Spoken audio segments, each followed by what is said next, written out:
Grand Rising, everybody. Hope you're doing well.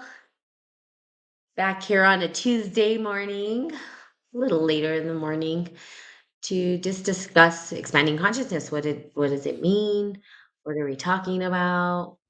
And how can you expand consciousness and kind of like maybe the struggles that happen when you're expanding consciousness, because that just could be not so fun when you're growing, right? Everybody says it's the struggle's real, and the struggles are what help us to expand and grow.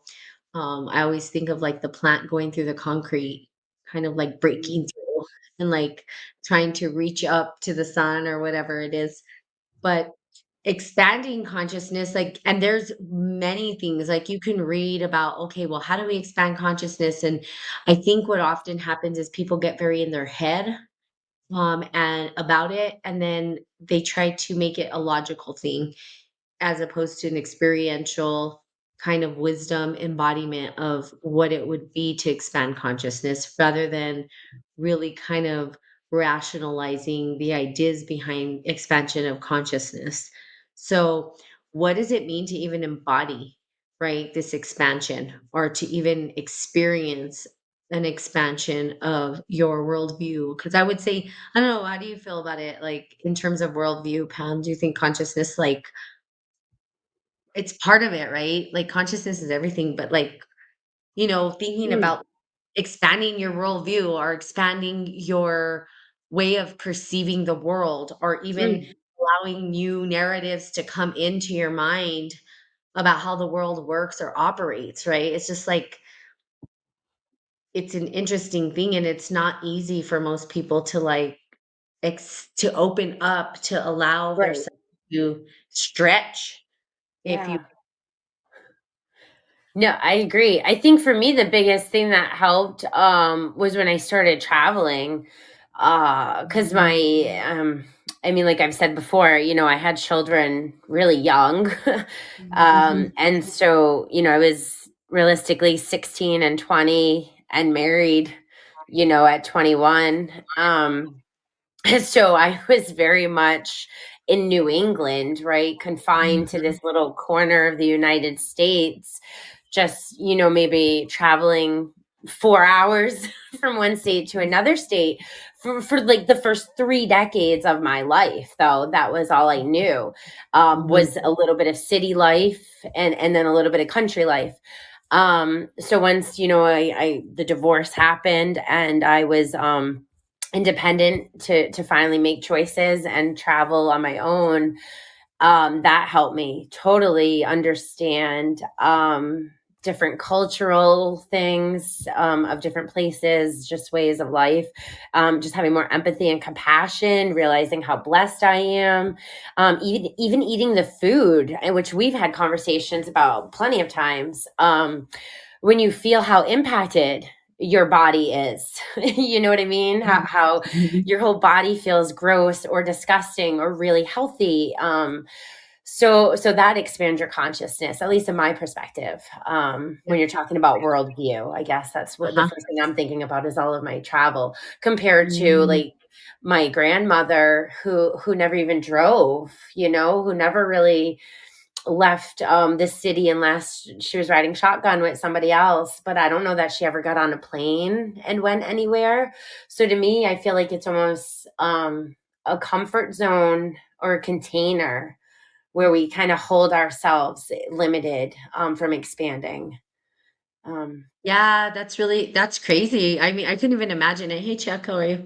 I couldn't even imagine like not being able to or just being confined to one location your whole life, right? yeah. I think there's beauty in it too, because it's kind of like, well, you don't know anything beyond it, but then to go to other lands. And I think that's a lot of the narrative that happened even with, if you go back historically, right? They came and they're like, Mhm. what the hell are these people doing? Or and rather than like asking themselves like, oh, this is a whole worldview, how can I expand my own understanding of the world through their lens?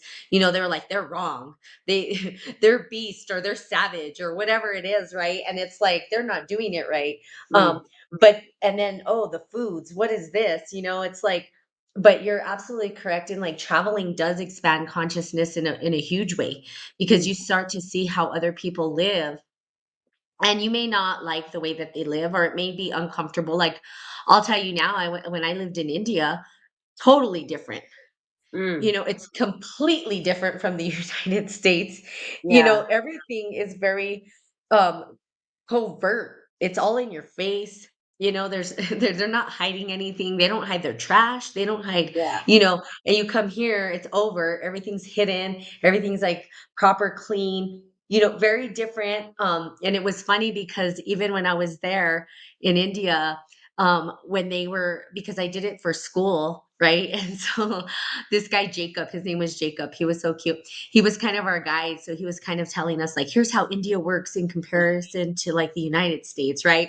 And it was totally yeah, it was funny because he was like, you guys line up properly.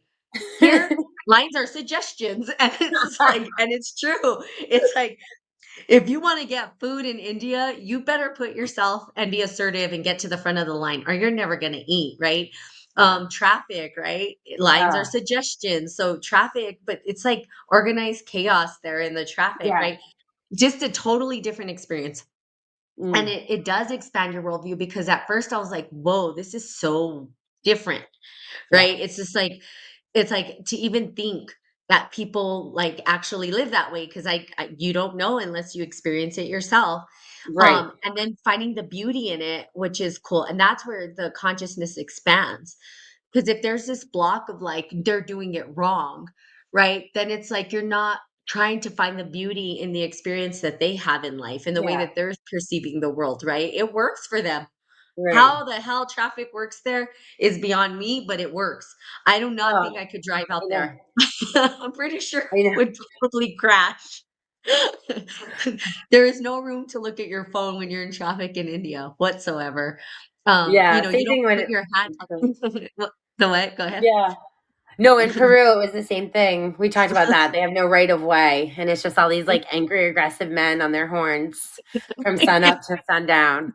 Like, Yeah. wow. And you have to use the horn right out there, because it's like, "I'm coming, and you Yeah. better know that I'm coming and I'm not stopping." You can't put your arm out like the rickshaw. You couldn't Mm. put your arm out. Like, here in America, we're just putting our arm out the window to feel the wind. I mean, you do that, you won't have an arm in this, it's just drop right off. I mean, it's crazy how close they get, right? You could Oh, touch the other car or whatever, it's crazy. yeah. And they tell you, "Keep your arm in," "Keep your arms Wow. and legs in." Um, but it expands your consciousness, and even, like, the food too. I remember when I was leaving, people are like, "Do you even like Indian food? How are you gonna do with the food?" And I'm like, all that kind of stuff. And it's like, wow, like, the way that they eat, the culture, the way that they see life. Cool thing about them that I really loved is like, walking into temples, you have to take your shoes off and wash your feet. Mm. You cannot walk in a temple with your shoes on. Yeah. It's disrespectful. They don't allow it, and so you're taking your shoes off and you're anointing your feet before you walk in. I mean, it's a pretty ritual, right? It's like, Yeah, it's hey, beautiful. I'm walking in purified and cleansed before I come into this temple or whatever it is. So it does expand your consciousness in a way, because you're starting to say, well, my worldview isn't the only worldview. Right. Our culture, our way of life is not the only way. There's many ways Right. that we see societies kind of rising, and there's beauty, and then there's shadow in all of it. You know what I mean? Mhm. Um, Even America, we have our shadow, and I think people be like, well, we're the best. Well, yeah, yes and no, and maybe for Yeah. some, but there's a lot of shadow here in America as well. It's a It's there. delusional kind of pride to a certain extent, realistically. It's Like, you just look delusional. at all like you said, it's all this shiny, polished cleanness on the outside, meanwhile, Yeah. everything's just swept under the rug or under the bed with Yep. a, like, a distraction show going on, so you're looking in the closet. And then it's like rotting from the inside out in a way, you know what I mean? It's like this rotting from the inside out, because it's like, well, let me pretend I'm pretty on the outside, and on the inside I'm really like Yeah. hurting or whatever it is, right? Mm. Um, and you can see how the narratives play out in the individuals, right? The people and their way of viewing the world. Yeah. Which, I always say, I think that was a great way to start it with travel, because I Yeah. think I think people who, um, have not traveled outside, of their own home, it's really hard for them to, and it's like Plato's cave, right? I love to come Yeah. back to that narrative of Yeah. Plato's cave. You can't really know until you can watch all the YouTube, but until you're there and experience it yourself, it's a totally different, it's a game changer, Right. to experience, to be in it, um, to see it, to expand the consciousness of travel is a huge one. The food, Yeah. like you said, how people travel very differently. Right. Like even in Venice, when I just went to Venice, you know, I knew Venice was like they had like boats, and I didn't realize that there were no cars at all and that it was a bunch of islands connect. I didn't know. I didn't do research. I was like, I Yeah. just went. I'm like, hey, I just want to ride a boat around Venice, and I was like, holy crap! Like that's all these people like. No, like sometimes I'm sure there's people who've never left, Yeah. and all they know is riding around. Like families have a boat for their car. Like that's how they get around because Yeah. you That's can't get cool. around. Yeah. So it's totally, I know. Yeah, Yeah. you would love it there, the Yeah. water.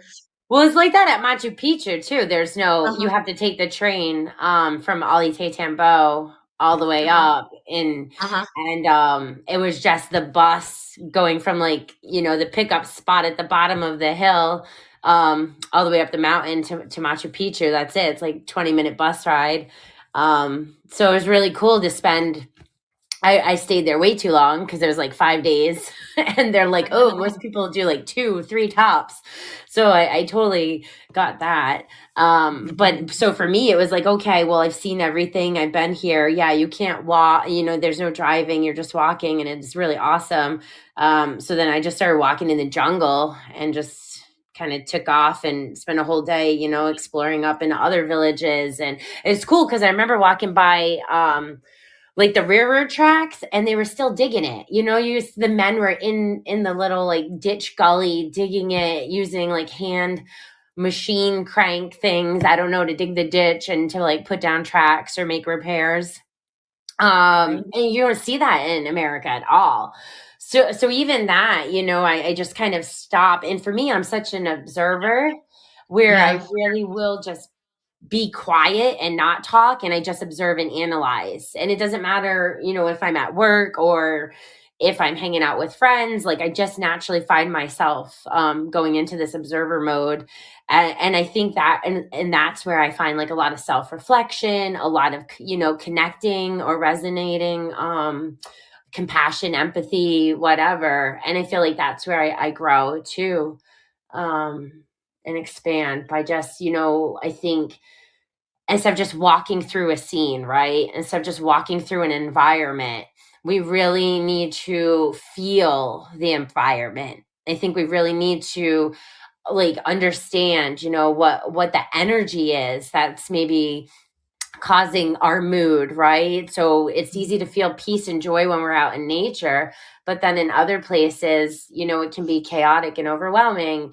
So even just tapping into that, and I feel like travel, there's two ways to travel, right? You can have the resort and you can have the perfect vacation, Uh-huh.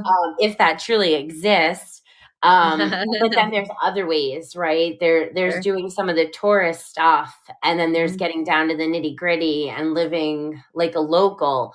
And Yep. that's how I prefer. Like, Yep. I've never been to like a resort, on Mhm. any beach type stuff like that. Like, it's been definitely like, a little bit of tourist stuff, but then in the nitty gritty of it. And I think there's just so much growth when you allow yourself to be Absolutely. vulnerable there. Yeah. Yeah, there's all inclusives, and that's like a whole Yeah. thing in itself, but I always feel like it's very, that's such an American way to travel too, right? Because Yeah. it's like, well, I feel like this is a microcosm of actually where I currently live in the United States, right? Where it's like Mm. when you get to the outskirts of how the locals live, totally different experience, like you said. I think when I was in Thailand, right, that was like a huge, even in India, but when I went to Thailand, we it was funny because we saw there was a lot of tourism there, in Thailand, obviously, especially because we went to the island of Koh Samet, which they have like this chain of islands, Koh Samui, Koh Samet, all these different little islands. And we went where the locals actually go, the island where the locals go. Mm. And at the dock, right, where you're like getting onto the boats, you know, they had these tours where they had a bunch of people together who were American. They could have been also European because you have a lot of people that travel. You know, Europeans travel quite a bit. Yeah. Anyway, they had this like group of people and they have their tour guide or whatever. And us, we were like, nah, we're not going to do that. We're going to like travel like the locals do. And we did. And we rode the boat and they were trying to charge, I think, like $100 for ferry passage. We're like, nah, we're gonna ride the local way, which was like, I think $1 or Yeah. something. Like that is a totally different experience, right? But you're not getting all this like glitz and glamour and all that, you know, taking you to the island where the locals are and then, you know, staying like the locals stay, you know, maybe a Mhm. hostel or, you Yeah. know, that kind of thing, or even being invited into a home. Sometimes they'll do that. It's very different. The culture is very different out in Asia. Um, but doing that where like the locals and then eating like the locals as well, you know what I Mm. mean? Where do the locals go? What are their favorite places? You know, or even being invited into someone's home, which is common out there. Like we got invited, I think it wasn't in Thailand, but I think it was Nepal. I can't remember exactly where we were. A family was like, "Come home, my wife will make food for you," and we were kind of like, I don't, you know, for us, it was kind of strange, right? Because like Right. Americans aren't walking around inviting random people into their homes to go No. eat food, right? And so we No. were kind of like, where are they? What's gonna happen here? So we're like, okay, that you could tell that energetically they were really good people, and they did. They Mm. made Yeah. food for us. They sat around. They wanted to know about us. It was like, oh, like this is a whole different world. Like Right. this is like, you know, people that truly want to, they care about the connection to individual people. It's Yeah. really truly about cultivating connection and community. You know, where they have more of a collective mind than an individual mind, right? Mhm.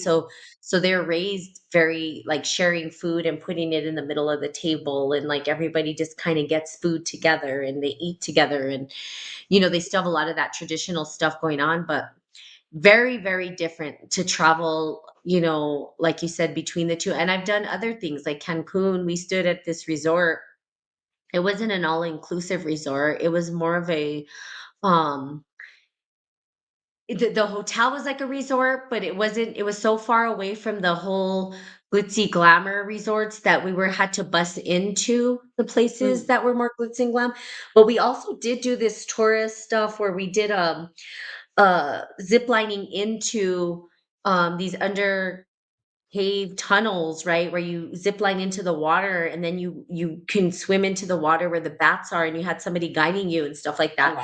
Was more of a touristy thing for sure, but the cool thing about this one is that they took us into this underground cave where there was water. You would have loved it, right? Because I know you love Yeah. water and stuff, but it was like caves and water and there was a shaman there. He was the shaman Oh, of the wow. jungle and he was pegged the shaman of the jungle and he did this ritual before and he said, you know, I'm here to hold the space of this place and he blessed us before we actually did this journey. So That's it was awesome. really, so it was kind of like a both and, you know what I Yeah. mean, where we Mhm. got both and stuff, but they wanted the tourists to honor the land too and not just to Right. like, you know, and I love that because it was like, we're going to embrace the culture. We're going to embrace these tourists, these outsiders, but we're also going Yeah. to let them know that we have this tradition and these traditions are, you know, really important to us and that we care for the land or whatever it is. So it's really beautiful. So I think it was Yeah. like this both and too, I think as well. Absolutely. Yeah, I experienced something like that with the retreat, I guess. The first because I went obviously to South America for the ayahuasca Uh-huh. Uh-huh. retreat and did other things. But yeah, same thing. It was really beautiful, clearing and healing, and they had us do like community service. I'm not a dog person. I've always been just a cat, right? I love Uh-huh. cats. But they took us to like a dog, an animal shelter for dogs, Mhm. because there's just so many. I mean, dogs were loose and wild and just everywhere. And I remember really that kind of again hitting my consciousness. Like wow, there were more loose wild dogs than some people in some villages, and they had their own like little species depending, you know, their own breeds or whatever, depending on villages. So you could tell which ones were like leading the packs. I don't know, but people would like hit them because they would just be in the road. And so horrible, Oh, wow. horrible, like heartbreaking stories. And so going and doing volunteer work and taking care of, you know, dogs, that brought a connection, you know, in a soft spot. I almost wanted to like adopt and be like, can I bring a Uh-huh. dog home on the Uh-huh. plane? But Yep.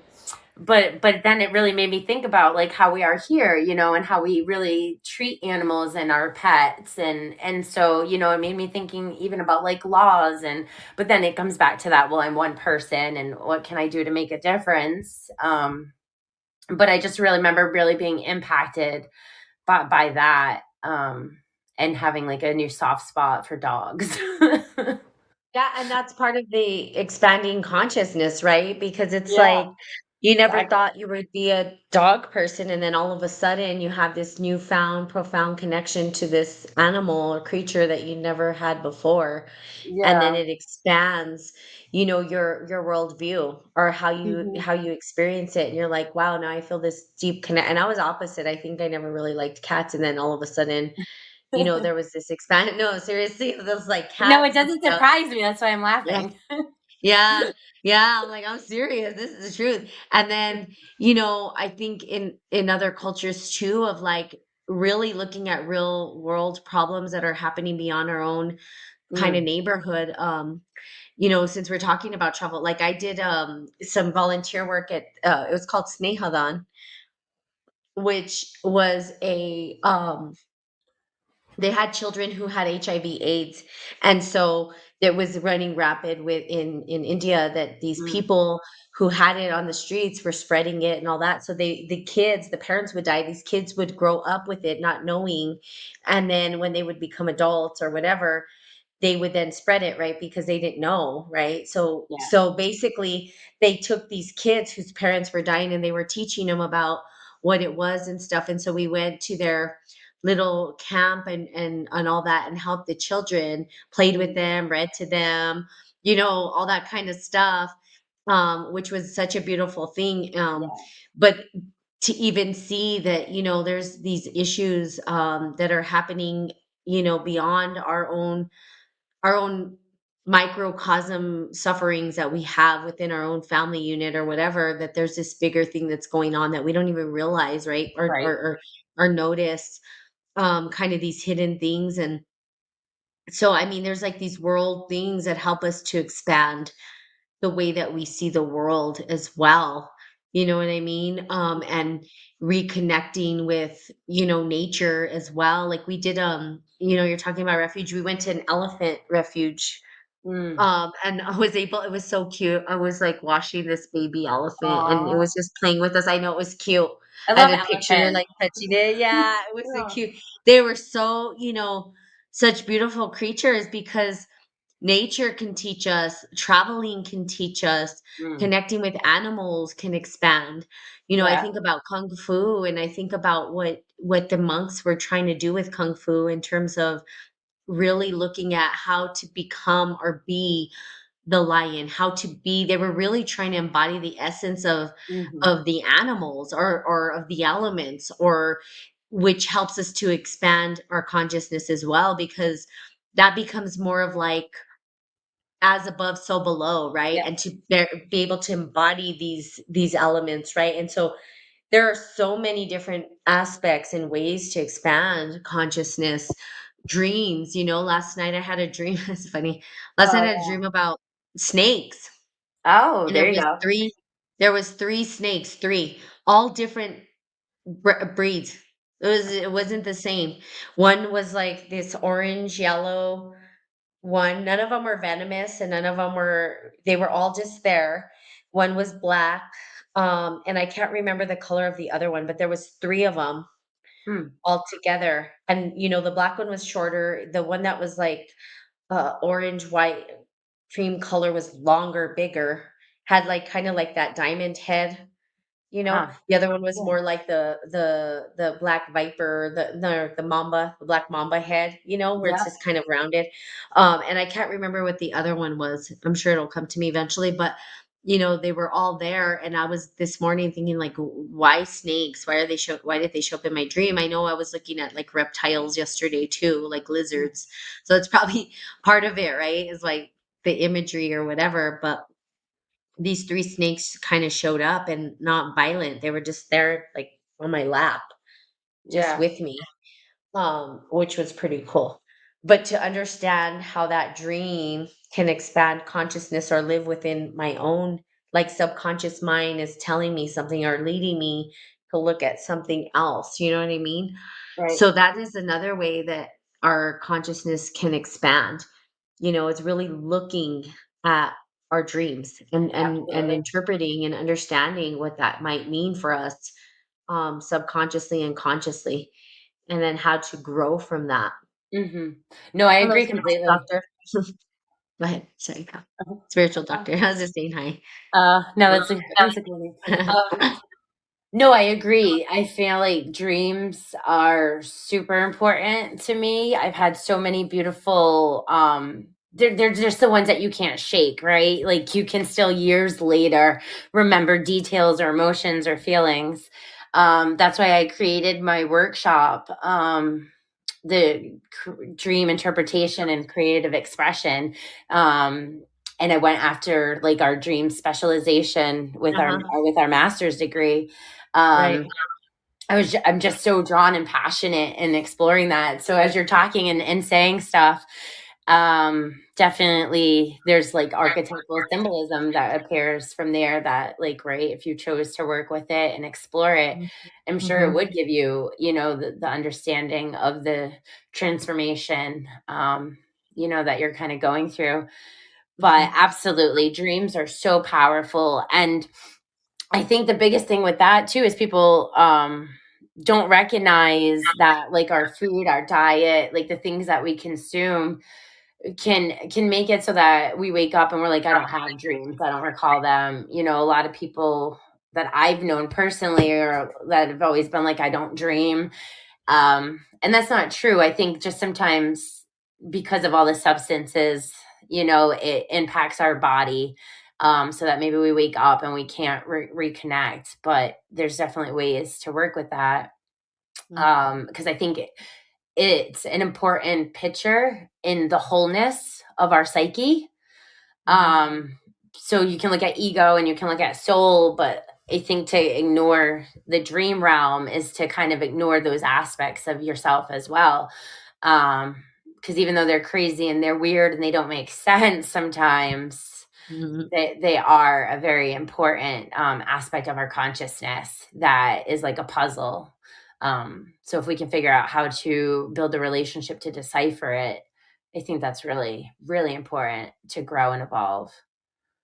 Yeah, it's the imagery that's closest to our soul, Yeah. really. I know that's what Jung thought too, Mm. in his work and stuff. And I agree. And even ancient native traditions, right, where he got his work, is Yeah. like they too were thinking of, remembering needs to be lots of effort, practice and practice. Yeah.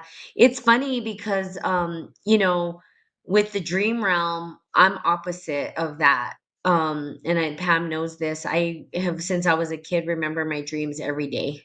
There's not a day that goes by that I don't remember my dreams. Mm. Um, Now all of it, not all of it, because I think there are pieces that obviously go away, but I always remember dreams every single morning. The feeling, and I don't know if it's the food or whatever, because I can't say I've had the best thing. But if you're interested, like for those people who are interested in like recalling dreams, some of Mm. the practices to help you expand, because it helps expand consciousness. It helps you understand your internal realm, Yeah. and what it might mean in the external. is to do in the morning. A good practice for people is to keep their eyes closed and not just jump up out of bed, because then your brain automatically will transition into another part. It's like the states, right? The alpha, the Yeah. theta. I don't know all of them for sure, but I just know that your brain goes out of the state where your dream realm comes from. So keeping your eyes closed and allowing that imagery to naturally occur is a way to do it. And then a dream journal is a good one to help you start to get those dreams back. So some people, everybody does dream, and that's something that I learned in our dream class that I wasn't aware of, because I'm like, why do I remember my dreams every day and nobody else does, like, or not a lot of people. And I thought that I was the only one who was dreaming, and the reality is we all dream. It's just that some people don't have dream recall. And Hmm. so I have a high dream recall where others don't. That doesn't mean you're not dreaming. It Right. just means that, yeah, so I think if you're forgetting or you haven't remembered your dreams in a long time, there are ways to actually support yourself through that. Um and a lot of it is just because I think it's a lot of the hustle bustle. I don't know where the listeners are from. I don't know if you guys are in the US or not. Um, but if you are, a lot of the US is just like get up and get after it. So like we just Yeah. like set alarms and we just jump up, and so there's not that time to reflect and remember. Right. Um and so yeah, experienced the faith transformation through dream. Couldn't believe at first. Yeah. And you will through your dreams. Dreams Hmm. are so powerful because Yep. honestly, it's your soul talking to you. Is what it ends up being, right? It's like your Right. soul's talking to you. Yeah. And so in that, when your soul's talking to you, it's trying to get you to see something. I used to have a reoccurring dream, right? Where I didn't graduate high school, and I'd wake up and I'd be like, wait, did I graduate? And a lot of it had to do with the fact that I know I wanted to go back and get my undergraduate degree, and I had it at the time. And so it just keep reoccurring. And once I graduated with my undergrad degree, all those dreams stopped. Huh. But it was just a calling, right? It was like this thing, it Yeah. was like education. It was like, you've got to get your degree for whatever reason. And it was going to fester in my subconscious mind until I did it, right? It's just going to be like, Right. nope, you're gonna do this. Um, or a common dream for people that I didn't realize either is like the bathroom dream. Oh, yeah. Like having, like, gross bathroom, like, I have a phobia of gross bathrooms to begin with, like, I just can't. It took me forever to, like, use a restroom in a public place, and yeah. So, anyway, since I was a little girl, and so, I was like, "Dun, dun, dun, that's scary." Um, no porta potties for me ever. I think maybe once in my life I did a porta potty, but I almost nearly puked and died in there. It was gross. Um, Oh. but I know. But in your dream, and I didn't realize this, a lot of people have that where they'll dream like this disgusting bathroom, and it helps to like wake you up so you can go to the restroom. Ah, So your subconscious mind is kind of operating at that level, right? And yeah. so there's stuff that needs to be drawn out. But it is the closest thing. It's the imagery of your soul, right? Mm, It's like this uh this realm that is like no one can get into. It's your own yeah. personal, like, realm, really, right? Yeah, it's pretty You cool. c Yeah. It's like, I don't know, like, no one can see your dreams. I mean, maybe one day they'll create some AI thing that I'm like, Please don't look at my dreams. I don't want you to see what I'm dreaming." Right? But Oh, because that goodness. just seems invasive, right? Don't you Yeah. think? Like, if somebody Oh, could see your dreams, absolutely. That would be it's really like weird. I uh-huh. like to share them and talk about them with people, but yeah, I know what you mean, like, the whole concept of, like, I don't know if it's like a microchip or something, but, like, yeah, being able to, like, download it and then watch it, like, that's really weird. That's totally not like, It I don't feels know. invasive because it's your world. It's almost Yeah, weird. It's like dreams become your own personal realm, yeah. and it feels like it'd be invasive to, like, just come and, like, "Yeah, no, this is my personal, like, subconscious mind, leave it alone," right? Right. Um, Especially when you set but intentions for, like, to have certain dreams. At least I know I have, when you lay mhm. at in bed at night as you're kinda hitting that hypnagogia state. It's like, okay, if I could just fall asleep dreaming about this, that would be wonderful. I know. The flying dreams. Oh, I love it. It's been a Oh yeah, while. those But are it's awesome. weird because it's like levitation and it's like in the real world. I'm like, did this really happen? Um, Turning into a believer through dreams. Yeah. Thanks for the Thanks for my friend and well wishes for that. Michelle, what's her name? She used to regularly visit in my dreams. Ah, awesome. Yeah. Yeah. It's cool too because we can meet the people we love in our dreams, which is pretty Yeah. powerful as well. Yeah. Yeah. And then who knows, maybe get some resolve and all the things that might happen within the dream world. I Mm. think I've had some resolved Yep. like, I could tell you facing my biggest fear, which is, talking about expanding consciousness was, because I dream every night and remember or because I recall my dreams every night.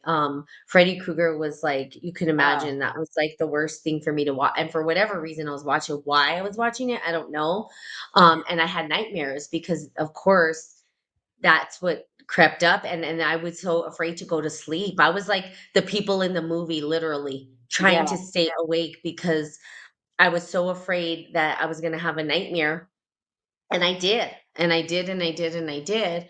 Oh, wow. But the resolve that happened, which is pretty cool, it literally wasn't until I was freaking, um, 18 that I would sleep with the light on. I mean, I was afraid to even take a shower. I mean, it was just like it was like awful. Like this it really haunted me really badly. Like the Mm. fear of this character. I won't even watch it to this day cuz I'm like, you know what? I've dealt with it. I'm over it. Yeah. Even the sound, the song, all that stuff. See, Um that's as far as I ever got. I think I was like 4 or 5. So if I heard I remember the babysitter or something at one point being at her house and hearing it and just being too afraid.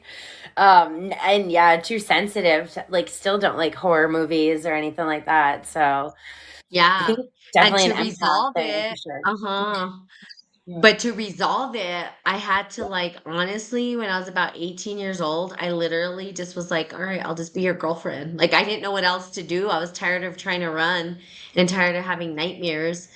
Mm, But it's almost like me embracing the darkness or whatever whatever it was. yeah.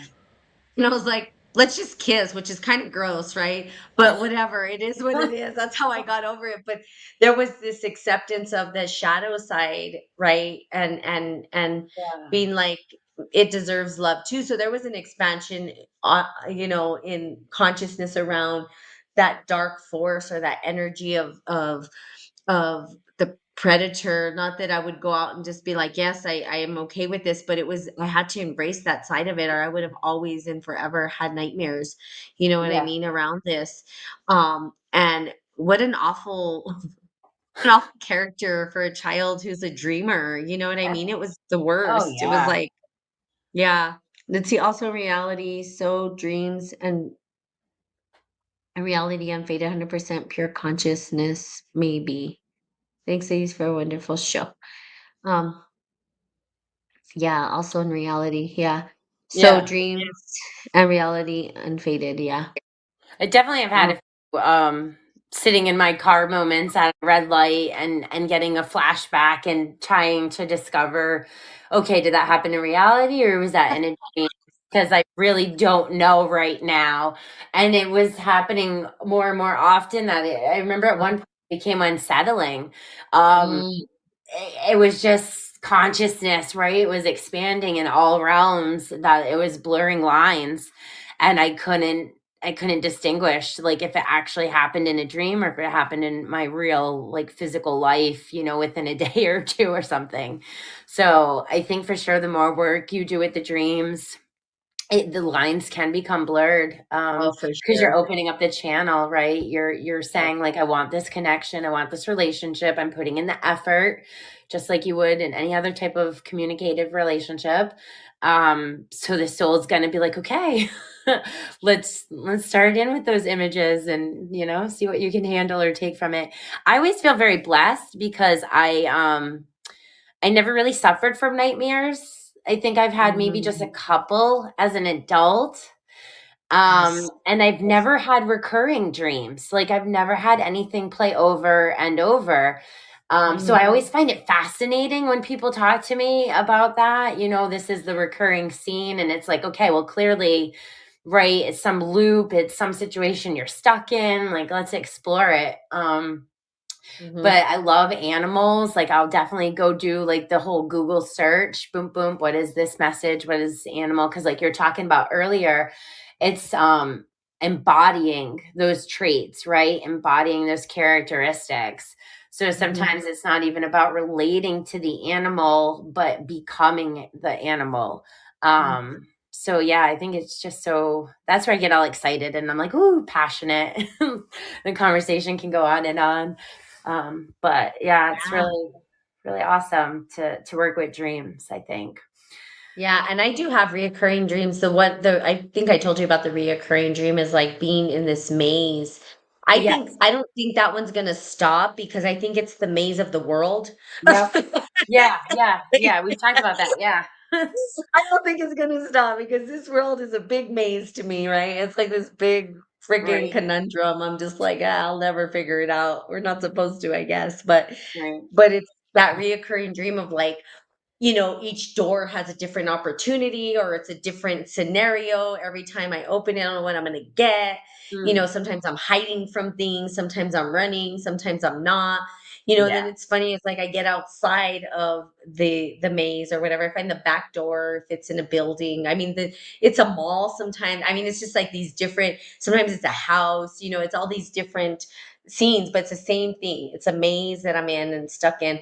Then I get outside the door, but then I'm like, well, I'm just gonna go back in. You know what I mean? It's like I don't go beyond the maze, maybe that's it. I just don't know what's beyond the realm of this Yeah. world, right? It's like I have ideas of what's beyond.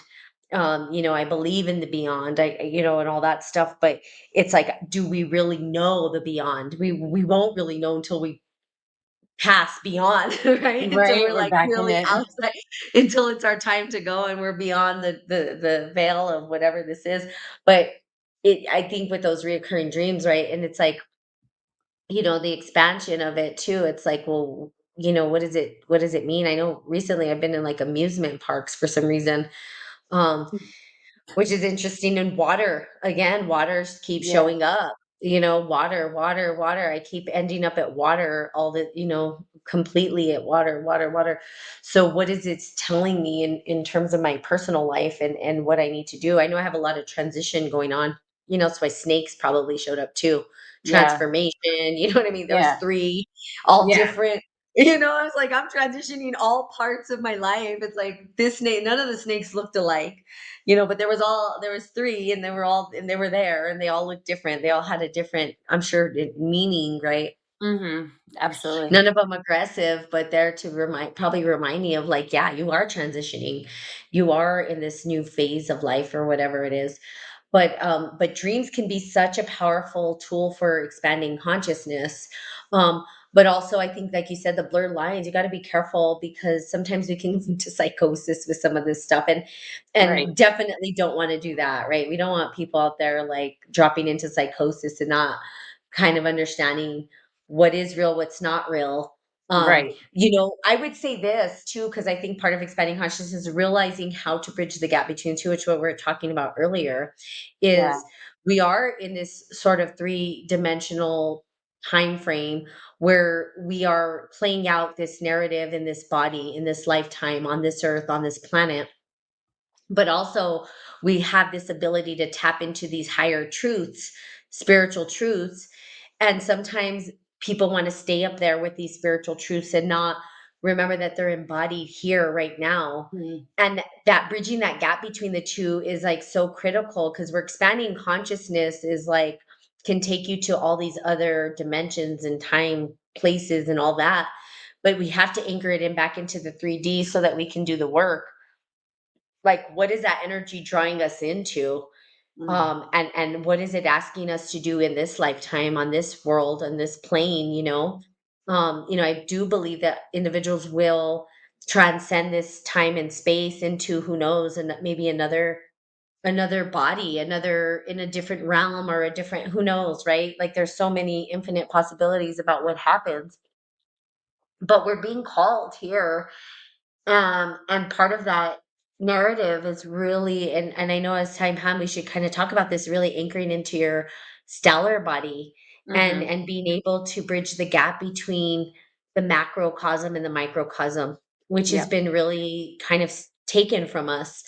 They've sort of severed that, or tried to. It's always going to be there, obviously, but it's just being able to understand our own narrative, Right. our own origin story, our own stellar body and its evolution and where it's at and what it's trying to teach us about this particular three-dimensional time space. What is it asking us to do here now? And that keeps us anchored so that we're Right. not just kind of floating, because we can either be like floating in the cosmos or we can be so grounded that are not connected.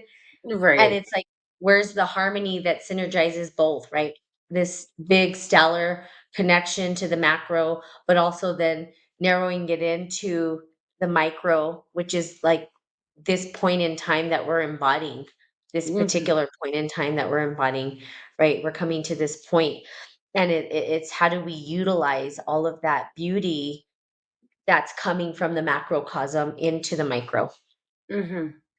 How do we tap into that, right, to expand our consciousness, right? And sometimes it can be too much. Like I'll tell you, like I've told Pam, and even she knows, like sometimes it just comes flooding in, and it's almost like, whoa, like this tiny body here on this planet cannot handle all of that energy that's being circulated right now. Right. Because if you don't have the right support system, Mhm. or outlet, right, to integrate and to analyze, yeah, it is a lot. Because I feel crazy just telling it to you, and I know you totally understand. But it sounds like I'm on a plant medicine journey, realistically, right? Like I'm on a shroom or an ayahuasca journey, and I'm getting all of this ancient remembering because that's truly what Uh-huh. it is. Mhm. Um, and can call it downloads or whatnot, but it's all that ancient remembering, that consciousness is like, like, oh, here, you can remember this now. Mhm. But yeah, it can be. And I'm grateful because for me, like I have had to learn, how to be connected. And this is like what we've talked about with birth charts and looking at the elemental placement in your birth chart. I'm a Pisces sun, so I always related to just the Pisces sun, right? Because in our culture, that's in the horoscope page for entertainment, and that's as far Mhm. as it goes.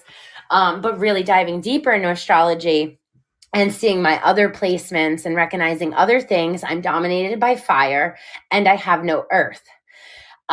So part of my huge life lesson was to learn how to be grounded, to learn how to use the element of earth, as a healing, embodying, whatever vessel that it's been for me. um so that massively impacted my consciousness of my whole human journey, because like we were talking about that dreamer, right? Like as a Pisces, you're automatically like wired to be creative in your mind and to want to Yeah. escape, right? Harsh Mhm. dark energies come around and we just want to escape, into our fantasy land. So to anchor and to realize what was illusion or self-made delusion, those Yeah, are yeah. all things that I had to be really truly honest with myself about, while Mhm. understanding, okay, this is what the element of fire and water really looks like, and now I have to embrace like this lack of air and this lack of earth.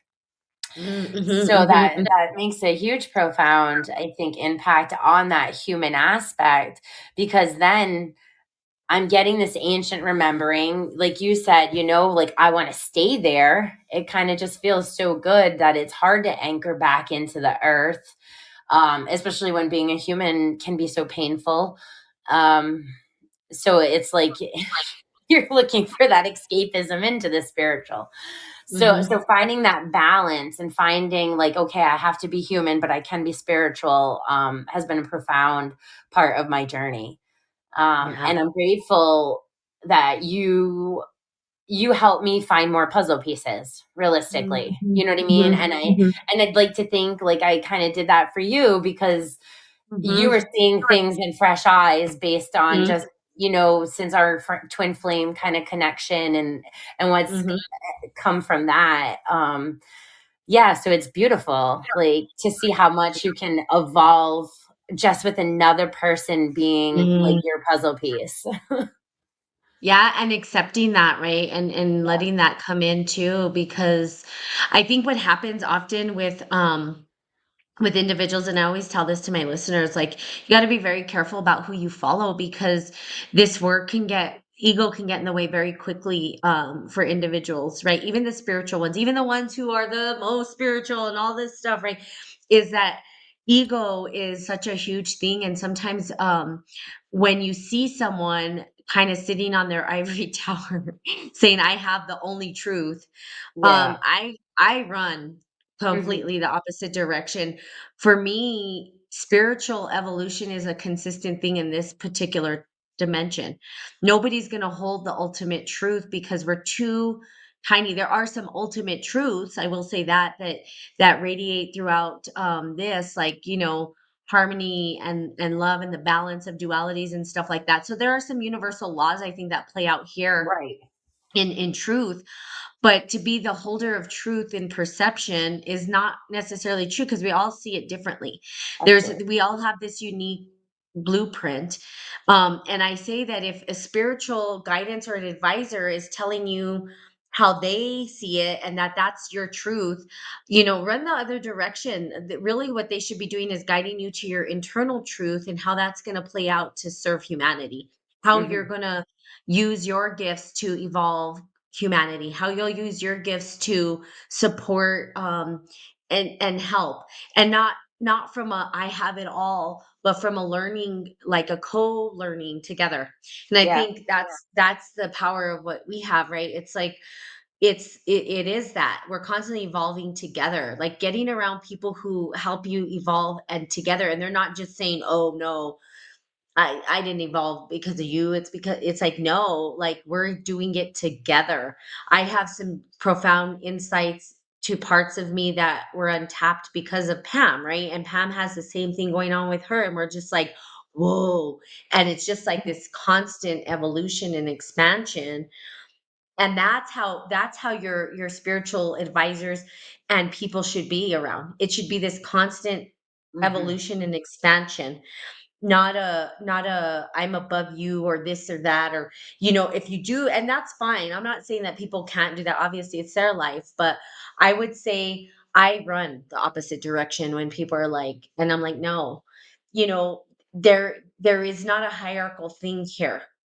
Hmm. It's a constant expansion and growth potential.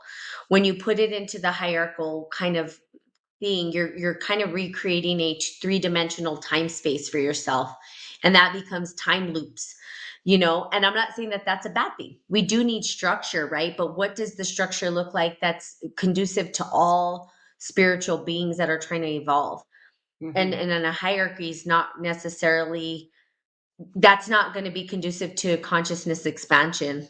It's going to Right. put you in a box, or it's going to hinder your progression to evolve. So I think with yeah, with you, like you're saying that there was puzzle pieces, but you have puzzle pieces that are going to help me grow. And Right. that's the same for anybody, like in my space at this point. I'm like, how do we evolve together? That Right. there's not this struggle of like who's got it right, who's got it wrong. Well, we all have our own unique way. Even with you, like a spiritual doctor, you have your own unique way, your own unique fingerprint, and ways that you're working with your spiritual expansion of consciousness. And that's the same for all the listeners, right, that get on here. It's we all have Hmm. this ability to expand, and we all are not seeing it in different ways. It's too vast. There's too much in our imaginal world, in the archetypal, in the dream, in the down to like the earth consciousness, down to the planetary consciousness, to the micro, macro. All of that is way too much for one individual to say, like, I have all the truth. Like, Yeah. okay, no. There's just absolutely no way that's possible, right? It's like I like it. It's like you get I can't remember the parable, but I think it's a Buddhism parable, if I'm correct, where they have these monks who are blindfolded and they're touching a part of the elephant and they're Oh, yeah. saying like yeah, where it's Yeah. like I absolutely like they're describing what they're feeling and they think they hold the ultimate truth, but each one is touching a different part of the elephant. And so there's no way like that they have the whole picture. They just have what's in front of them. Yeah. So they kind of would need each other to work to kind of understand the full picture. And they may not be able to understand the full picture, but they can get close to a picture that makes sense to move forward, to expand, to co-create, right? So that and that's what we do. We all have our own unique spiritual gifts. And that should be honored, I think, within each individual. I think sometimes um gurus or whatever it's like oh, it's all about their spiritual gifts and what they can bring. But really, I think if it's a true spiritual guide, they're gonna help you find your own spiritual gifts. We all have them. Mhm. Everybody does. Yeah. We just some of us are just a little bit more maybe the waters are a little bit more murky than others and they can't see the clear waters of their true spiritual essence.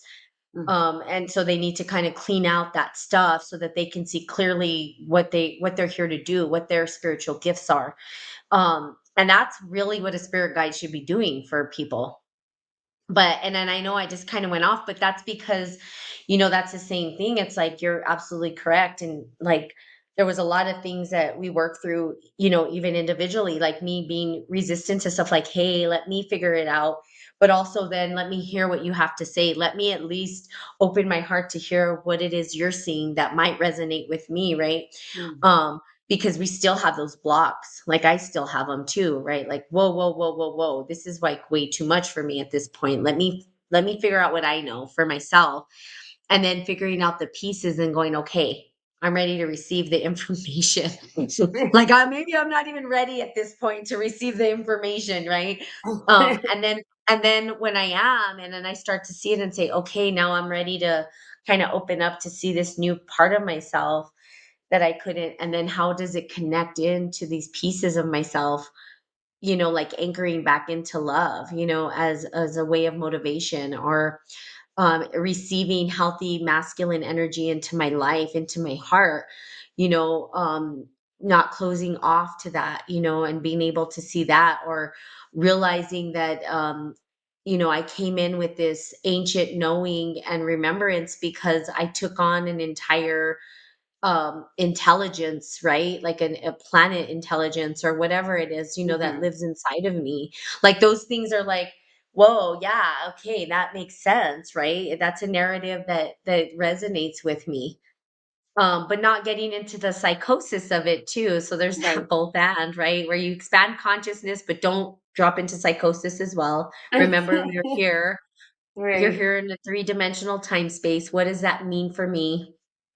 And it would sound psychotic to some people Yeah. that my planet was destroyed, that I embodied maybe all of that planet's intelligence. That makes sense. I come here, and I'm trying to support individuals to recognize the intelligence of this planet and to nurture that and love it and Yeah. remember it. You know, so that narrative makes sense to me. Mhm. Whether it's true, like I was telling Lala, I was like, I really like how you said that. Whether it's true or not, that it's helping, but not being so caught up in that narrative as well. It's just how can I help humanity today? That narrative helps me. It Yeah. does. Just thinking about if I'm able to record song in such beautiful voices. What do you mean record a song? Tell me what you mean by that. I'm not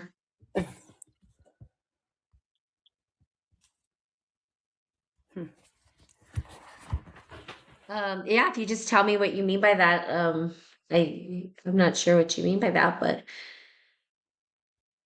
Yeah, must have been something you said that definitely resonated, so yeah, I mean, if you have something that you're wanting to do, we always accept gifts, right? If spiritual, loving, loving gifts from individuals. I don't know what you mean by song, but if you want to send us a song, you can definitely inbox us right on our. We're first of all we're on Instagram, we're on Facebook, and then you can also reach out to us by email. And we have all that. So at Women of Consciousness, if you look us up, go like us on Instagram, on Facebook as well. And then if you want to send something to us on an inbox, you can do that. Or if you want to send it through email, Women of Consciousness at gmail.com. So you're more than welcome to do that as well. Um, but yeah, I think, and thank you for sticking around, spiritual doctor. I think working together is the biggest thing for Pam and I, is really co-creating, co-collaborating, you know, recognizing the beauty in all the spiritual communities, all the people who are doing the work, really truly doing the work, right? It's about us just honoring that in each other. Yeah. I think the ego gets that competition thing going, and that's so ego, right? It's just Yeah. ego is just tricky. It's a tricky one. And it Yeah. creeps up when we don't least expect it. We're just like, damn, that was totally all ego. I gotta Right. revamp this or whatever. Um, but I'm truly calling forth. I think that's what Pam and I are truly calling forth, these individuals who are working to heal their trauma and suffering, and really step in as spiritual guides, to help raise expand consciousness, raise consciousness, so that we can start to co-collaborate together and learn to communicate as, Mhm. um, servants of this stewards of the planet. You know what I mean? It's just, I just don't understand how we're not there, but it's okay. Yeah. Does seem to You be know, taking quite a while to get there. well, yeah. So I was like, oh, humans, how do we get to Yeah. this point over and over? It's just a lot. It's a lot for some people, I guess. You know what I mean? That heavy, dense energy just takes over them, and apparently the psyche of that human mind is just sometimes really the battle's hard for people to fight or to move through. Yeah. Um, but there are people doing the work, and just want to honor those who are really committed to doing the work, Mhm. um, doing the best that they can. Hopefully we gave you some tools, on this. We talked about travel, we talked about dreams, um, and how that can support us. We talked about the following people, or how working with individuals helps us expand consciousness. I mean, there's so many ways. Yeah. Absolutely. Yeah. So I think, with that. So, but it's coming up an hour, so we better get going. So much more we can discuss on this particular topic, but Mm. follow us on Instagram or Facebook. Also, go to our website, womenofconsciousness.com. We do provide services as well. We are, currently working on, Pam does some, I do as well, but we're doing, some Oracle tarot readings as well. If you are interested in any of that, go to our website. You can book an appointment, with Pam. Um, and then, also we do coaching and all that kind of stuff. So you can set up a discovery call if you want to. We do a discovery call really to make sure it's a right fit for both before we just like, hey, we, want to make sure that the individual's ready, prepared, and willing to move through the process. And then also, for the podcast as well. You don't have to donate, but we do have an option to donate. And part of that is just so that we can start to build community. We're really looking to build community, for individuals. And that's, you kind of can go on the website, see what that's about. So there's that option as well. But just stay in contact. We're always giving out, tons of free information and all that kind of stuff as well. At the end is we really want to support individuals to move forward. With that, do you have anything else to add? No, I would say I think like a lot of expanding consciousness really can a good starting point too is like healing. Just looking at, things that trigger you in your day-to-day life, rather than reacting or lashing out, you know what I mean? Sitting in stillness and really thinking through or feeling through the thoughts and the feelings and reflecting on them. Because we, like you said earlier, we go the minute the alarm goes off. We have to like hit the floor running, and we tend to do that with our communication and our relationships. So rather than working through maybe a wave of energy that maybe unpleasant, we act out and we lash out at people. And I think maybe if we just sat with that and looked at ourselves and really looked at our healing, that's a good way to start expanding your consciousness. And like you said, the people that are really doing the work, we've been lucky enough to align with them professionally or personally. And that's just where I am choosing to shift my focus so that I can continue to align with that energy, so that we can do the work and help others. Yes, absolutely. So I pray and I hope for people out there to just, work through their triggers without hurting others, and, to find healing, because at the end of the day, only we can heal ourselves. Yeah. Absolutely. Mm. All right. Well, you guys have a fantastic day. We look forward to hearing from you. Yes. And thank you, Spiritual Doctor, for being for the show and engaging. That's always important. We have people engage. Um, have a great day. We love you, and we will be on here next Tuesday. Talk Yep. to you soon. Bye Thanks. bye. Bye.